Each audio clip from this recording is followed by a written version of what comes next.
Hello everyone, welcome to Guidely. कैसे हैं आप सब? आई होप आप लोग बहुत ज़्यादा अच्छे होंगे और जैब एग्जाम्स की प्रिपरेशन अच्छे से चल भी रही होगी।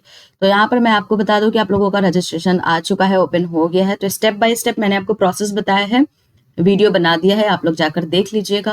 क्या क्या लेटेस्ट चेंजेस आए हैं वो भी आप लोग देख सकते हैं, उसका भी मैंने वीडियो बना दिया है।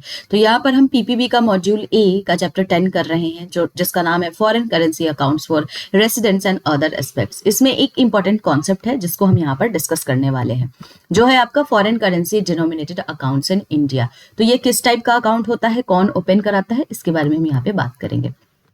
तो फॉरेन करेंसी डिनोमिनेटेड अकाउंट जो होता है, ये वो अकाउंट होता है जिसमें आप मनी को रिसीव करते हो, मनी को केप्ट करके रखते हो in foreign currency instead of Indian rupee. ये चीज याद रखिएगा। तो यहाँ पर कौन कौन इसको ओपन करा सकता है? तो कोई भी इंडिविजुअल, कोई भी बिजनेसेस इनको ओपन करा सकते हैं। तो किस टाइप का यहाँ पर अकाउंट होगा जो इंडिविजुअल ओपन कराएगा? तो करेंट, सेविंग या टर्म डिपॉजिट, जिसको आप एफडी भी बोलते हो, फिक्स डिपॉजिट। तो इस तीन तरीके के अकाउंट्स यहाँ पर इंडिविजुअल्स ओपन करा सकते हैं। अदर्स में जैसे बिजनेसमैन वगैरह हैं, तो उस केस में कौन से किस तरीके के अकाउंट्स होंगे? तो करंट अकाउंट और टर्म डिपॉजिट्स अकाउंट यानी कि एफडी अकाउंट यहाँ पर ओपन करा सकते हैं। अब अकाउंट होल्डर यहाँ पर किस तरीके का हो सकता है? तो सिंगल नेम पे भी आप इंडिविजुअल अपने खुद के नाम पे भी करा सकता है, या ज्वाइंट नेम पे भी यहाँ पर आप अकाउंट्स को ओपन करा सकते हो। जैसे कि दो बिजनेस पार्टनर है, अगर वो ज्वाइंट नेम पे अकाउंट ओपन कराना चाहते हैं तो वो भी यहाँ पर करा सकते हैं। जो भी एलिजिबल पर्सन होंगे वो यहाँ पर अकाउंट्स को ओपन करा सकते हैं। Disposal of funds on death, अगर मान लीजिए कि जिनका भी अकाउंट होल्डर था, यानी कि जो भी अकाउंट होल्डर थे एफसीडीए अकाउंट के, यानी कि फॉरेन करेंसी डिनोमिनेटेड अकाउंट्स के जो भी अकाउंट होल्डर थे, उनकी डिमाइस हो जाती है, तो उस केस में मनी को कहाँ पे ट्रांसफर किया जाएगा? तो यहाँ पर दो सिनेरियो बनते हैं। एक तो नॉमिनी अगर आपका आउटसाइड इंडिया है, तो यहाँ पर बैंक्स क्या करेगी? मनी को ट्रांसफर कर देगी इन फॉरेन करेंसी। जो आपका नॉमिनी है, जिस भी कंट्री में रहता होगा, उस कंट्री में उसको उसी करेंसी में पैसे को ट्रांसफर किया जाएगा। अगर नॉमिनी इंडिया का है तो इस केस में क्या होगा? तो अगर नॉमिनी इंडिया का है तो मनी को ट्रांसफर कर दिया जाएगा इन इंडियन रुपी। ये तो पहला सिनेरियो हुआ। दूसरा, अगर नॉमिनी जो इंडिया में है चाहता है कि इस मनी को अब्रॉड ट्रांसफर करना है, तो उसके लिए प्रायर आरबीआई का उनको अप्रूवल लगेगा। इसके अलावा अगर क्या होगा, जब अकाउंट होल्डर्स जो था उन्होंने अपना foreign currency account outside India open कराया है, उस केस में क्या होगा? तो जैसे यहाँ पर राम है, राम यूएसए में काम करते थे और राम ने अपना फॉरेन करेंसी अकाउंट यूएसए में ही ओपन कर रखा था। अब राम की हो गई डेथ। जब राम की डेथ हो गई तो इनका सन क्या करेगा? सबसे पहले इस अकाउंट को क्लोज कराएगा और जो भी मनी है उसको लीगली इंडिया में ट्रांसफर कर दिया जाएगा। अब बात कर लेते हैं ईईएफसी अकाउंट के बारे में, यानी कि exchange earner foreign currency account. तो ये किस टाइप का अकाउंट होता है? एग्जाम्पल से इसको समझिए कि राम यहाँ पर इंडिया में हैं और सॉफ्टवेयर डेवलपर का काम करते हैं।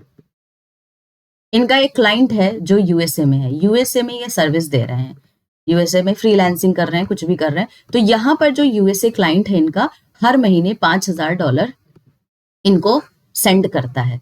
तो अब राम चाहते हैं कि ये जो यूएसए डॉलर में उनको पैसा आ रहा है वो इसी डॉलर में ही, करेंसी में ही ये पैसा रहे, इसको इंडियन रुपीज में वो कन्वर्ट नहीं करना चाहते, अभी वो फिलहाल नहीं करना चाहते हैं। तो इस केस में क्या होगा? राम को ईईएफसी अकाउंट को ओपन कराना पड़ेगा, जिसमें आप जो भी फॉरेन करेंसी में, जिस भी करेंसी में आपके पैसे डिपॉजिट्स हो रहे हैं वो उसी करेंसी में रहेंगे। अब ये इस तरीके से अकाउंट्स को क्यों ओपन कराया जाता है? क्योंकि आप देखेंगे काफी सारे एक्सचेंज रेट्स में करेंसी के फ्लक्चुएशंस देखने को मिलता है। तो कहीं ऐसा ना हो कि आज $1 का दाम इंडियन रुपीज में 80 है, तो हो सकता है 2 वीक बाद 82 रुपीज का दाम $1 हो सकता है, तो उस केस में लॉस देखने को मिल सकता है। तो इसलिए इसको फॉरेन करेंसी में ही रखा जाता है। तो पर्पस क्या है कि जो भी इंडियन रेसिडेंट्स होते हैं जो होल्ड करते हैं फॉरेन एक्सचेंज अर्निंग, ठीक है, काफी फ्लेक्सिबल होता है। अब यहाँ पर कौन कौन से जो है क्रेडिट्स परमिटेड होते हैं? तो 100% फॉरेन एक्सचेंज अर्निंग्स होता है यहाँ पर via normal banking channel, excluding loan and investment. यानी कि अगर आप फ्रीलांसिंग कर रहे हैं, किसी के साथ किसी को सर्विस दे रहे हैं, किसी यूएस कंपनी के साथ यहाँ पे काम कर रहे हैं या कोई भी फॉरेन कंपनी के साथ, तो ईजिली वहां आपके ईईएफसी अकाउंट्स में मनी को क्रेडिट कर दिया जाएगा, एक्सक्लूडिंग यानी कि एक्सेप्ट लोन्स और investment. Payments receive for exporter of goods and services, जैसे मान लीजिए कोई मार्केटिंग एजेंसी है इंडिया में, जो यूएस को सर्विस दे रही है, यहाँ पे डिजिटल सर्विस दे रही है, ठीक है, डिजिटल मार्केटिंग की सर्विस दे रही है। अब वो रिसीव कर रहे हैं यहाँ पे $5,000। तो वो $5,000 किसमें आपको ट्रांसफर कर दिया जाएगा, तो ईईएफसी अकाउंट में। एडवांस रेमिटेंस फॉर एक्सपोर्ट, यानी कि कोई इंडियन टेक्सटाइल एक्सपोर्टर है जिसको यहाँ पर एडवांस मिल रहा है फ्रॉम यूएस बायर, तो वो भी आपको इसी में ईईएफसी अकाउंट में आएगा। प्रोफेशनल अर्निंग्स कर रहे हैं, यानी कि कोई कंसल्टिंग फीस वगैरह है, प्रोफेशनल्स कोई सर्विसेज प्रोवाइड कर रहे हैं, तो वो सब भी आपको इसी अकाउंट में मिलेगा, ईईएफसी में। इंटरेस्ट अगर कोई अर्न कर रहे हो अकाउंट्स के फंड पे, तो भी आपका वो इंटरेस्ट ईईएफसी अकाउंट्स में ही रहेगा। अब recredit of unutilised foreign currency withdrawn earlier. अब इस केस में देखिए, जैसे मान लीजिए आपने कोई डील किया यूएस कंट्री के साथ, जिसके लिए आपने $5,000 विदड्रॉ कराया। अब हुआ यूं कि वो जो डील था वो कैंसिल हो गया, तो वापस से उसको ईईएफसी अकाउंट में रिक्रेडिट कर दिया जाएगा। Repayment of trade related loans advances to importer customer. अब इंडियन एक्सपोर्टर हैं, उन्होंने यहाँ पर लोन दिया यूएसए इंपोर्टर को। अब उस केस में जो इंपोर्टर है, शॉर्ट टर्म लोन मान लीजिए यहाँ पर दिया, तो उस केस में जो इंपोर्टर है अगर रीपे करेगा पैसा, तो वो कौन से अकाउंट में आएगा, ईईएफसी अकाउंट में आएगा। Disinvestment proceeds from share converted to ADR and GDR. अब मान लीजिए कोई इंडिया का पर्सन है, इंडियन ओरिजिन का पर्सन है, अब उसका कोई यूएसए में किसी कंपनी में उनका शेयर है। अब उन्होंने क्या किया, उस शेयर को डिसाइड किया कि उनको सेल करना है, उन्होंने सेल किया शेयर को, उनको यूएस डॉलर में पैसे मिले। अब ये जो पैसे मिले वो आसानी से ईईएफसी अकाउंट में ट्रांसफर कर सकते हैं। Payments received by startup from overseas sale और एक्सपोर्ट। तो अब कोई भी स्टार्टअप कंपनी है जिसका यहाँ पर सब्सिडियरी है किसी भी सिंगापुर या किसी भी कंट्री के साथ, तो उस केस में जैसे मान लीजिए कि सिंगापुर में इनका सब्सिडियरी है, और वो जो सिंगापुर का इनका कंपनी है, सब्सिडियरी है, यहाँ पर अर्न करता है फ्रॉम देयर इंटरनेशनल क्लाइंट, तो उस पेमेंट को भी कहाँ पे रिसीव किया जाएगा, ईईएफसी अकाउंट में रिसीव किया जाएगा। आगे यहाँ पर परमिटेड डेबिट्स की बात कर लेते हैं। तो यहाँ पर आप देखेंगे payments for capital, current account, transactions outside India. आप यहाँ पर ईएफसी अकाउंट का यूज कर सकते हैं पेमेंट्स वगैरह करने के लिए अब्रॉड में, फॉर कैपिटल इन्वेस्टमेंट और capital expenses. Payments for the goods from EOU, EPZ, STP, ESTP in foreign exchange. तो आप पेमेंट कर सकते हैं यहाँ पर ईएफसी अकाउंट का यूज करके इन फॉरेन करेंसीज में, जैसे एक्सपोर्ट ओरिएंटेड यूनिट्स है, export processing zone, software technology park, electronic hardware technology park. Custom duty payments as per the export import policy. अब कोई कंपनी है इंपोर्ट करा रही है कोई भी मशीनरी फ्रॉम जर्मनी या किसी भी कंट्री से, तो उस केस में जो हमारा कस्टम्स होते हैं उनको हमको पे करना पड़ता है, तो यहाँ पर आप उनको फॉरेन करेंसी में पे कर सकते हो अपने ईएफसी अकाउंट का यूज करके, as per the export import policy. Trade related loans advances to importers outside India. तो यहाँ पर सीधी सी बात है, मान लीजिए कि ये कोई इंडियन एक्सपोर्टर है, तो यहाँ पर इंडियन एक्सपोर्टर कुछ प्रोडक्ट्स बेचता है यूएस में किसी भी यूएस इंपोर्टर को, तो उस केस में अगर मान लीजिए इन्होंने एक्सपोर्टर ने यहाँ पर शॉर्ट टर्म लोन दिया उनको, तो जो हमारा इंपोर्टर है इस केस में जब भी रीपे करेगा इस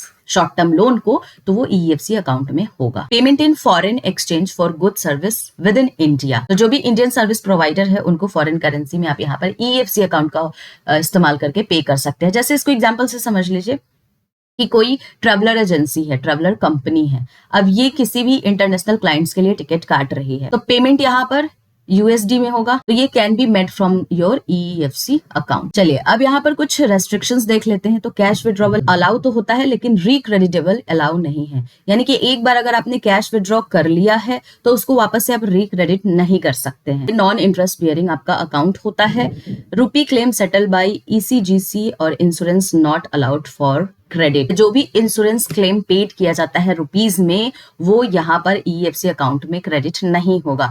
नो क्रेडिट फैसिलिटीज या फंड बेस्ड या non fund based against account balances. Bank आपको कोई भी लोन ईएफसी अकाउंट में आपको नहीं प्रोवाइड कर सकती है। Can repay packing credit advances up to the actual export value. तो अगर मान लीजिए यहाँ पर एक्सपोर्टर ने पैकिंग के लिए, पैकिंग क्रेडिट के लिए यहाँ पर लोन लिया है, मतलब शॉर्ट टर्म लोन लिया है, जो भी उनका एक्सपोर्ट ऑर्डर था उनको फुलफिल करने के लिए अगर एक्सपोर्टर ने शॉर्ट टर्म लोन लिया है, तो उसको रीपे किया जा सकता है इस अकाउंट का, ईएफसी अकाउंट का यूज करके। चलिए अब इससे रिलेटेड कुछ क्वेश्चंस कर लेते हैं। तो पहला क्वेश्चन है, foreign currency denominated accounts maintain in India can not be in the form of saving account.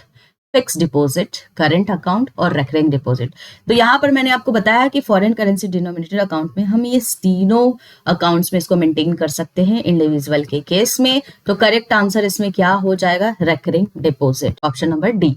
Who can open an EEFC account, कौन ओपन कर सकता है, any Indian resident, resident in India earning foreign exchange, only NRI, only exporter. Correct answer क्या होगा, option number B, resident in India earning foreign exchange.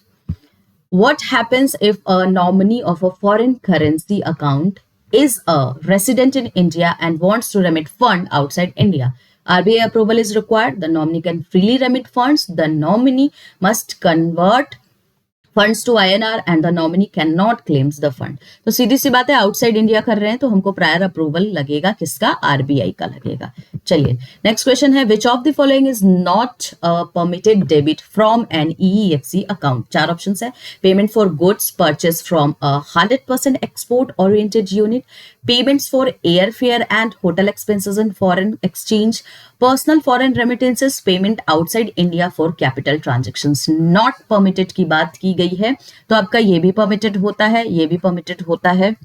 तो correct answer क्या हो जाएगा, पर्सनल फॉरेन रेमिटेंस परमिटेड नहीं होता है, आपका ये भी परमिटेड होता है। तो तीनों ऑप्शंस करेक्ट है, option number C is the wrong answer. तो ये था आपका कुछ क्वेश्चन इंपॉर्टेंट आपके EEFC and foreign currency denominated accounts in India से। तो आई होप आपको वीडियो पसंद आया होगा, तो ज्यादा से ज्यादा लोग इसको सब्सक्राइब कीजिएगा। गाइज हमारा पेड बैच चल रहा है, जिनको भी पेड बैच के बारे में जानना है आप इस दिए हुए नंबर पे कॉल कर लीजिएगा, टेलीग्राम चैनल से जुड़ जाइए, ये वाला PDF आपको टेलीग्राम चैनल पे भी मिल जाएगा। कोई डाउट होता है तो कमेंट सेक्शंस में कमेंट भी कर सकते हैं। तो चलिए इसी तरीके से एग्जाम्स की प्रिपरेशंस करते रहिए, मिलते हैं नेक्स्ट वीडियो में नेक्स्ट टॉपिक के साथ।